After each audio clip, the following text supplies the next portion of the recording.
Ho, ho, ho, ho. Hello, hello, hello.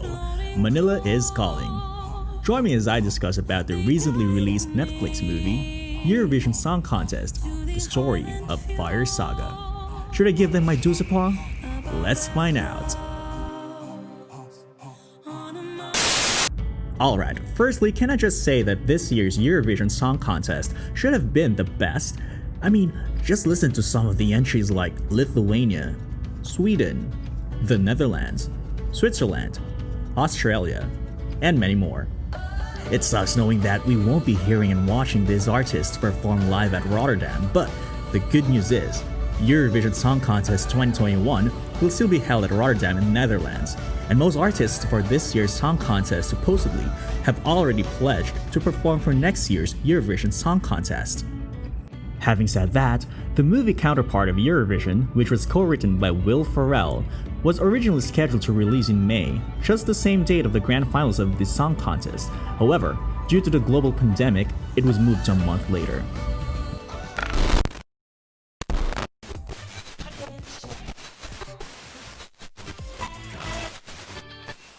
The movie's plot is as simple as 1, 2, 3.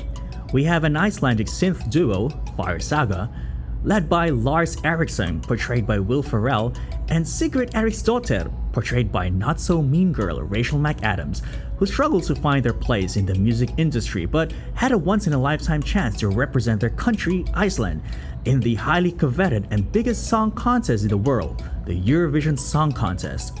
For those who are still clueless about Eurovision, it's not just the American Idol, it's like a World Cup of all singing competitions. It's totally a big thing in Europe and it attracts over 200 million audience worldwide.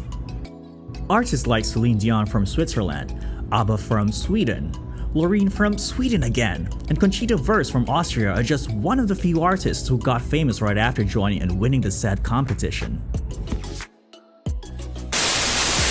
Alright, let's make this review simple and concise. No, we are not here to discuss the technicalities about the movie because everyone knows that there are flaws. However, I still enjoyed it. You know why? It's one of the few movies in the world wherein the trailer had already dropped the whole story of the movie, yet there are still hidden surprises in the movie, like, what? We have the talented Manzamir Love, and also Petronida, of course everyone loves her, Celine Dion, wow, such a sweet surprise, and Madonna, wait a sec, that's not the right photo, let me fix that. Yeah, Madonna, and many more. Just kidding, they're not in the movie, but however, you'll get my point. And also, you don't need to overanalyze this movie, all you have to do is to sit down, grab some snacks, and enjoy the show. The humor is just right and not offensive, and it's almost the same Eurovision that I've watched over the years, like crazy antics, amazing stage performances, songs that have nonsense lyrics but still able to catch the attention of the audience, and yes, crazy audience. I love how the camera pans from the performer to the entire stage, and that's a typical Eurovision point of view from a TV audience, right? And speaking of songs, can I just say that I have a few favorites? These songs might have a chance to win if it is used in real life, right? I've read reviews about the movie and I still have huge respect to people who wrote that this movie sucks. I mean, to each his own. However, on a non-critical audience's point of view, Eurovision Song Contest, the story of Fire Saga, is easy to enjoy with.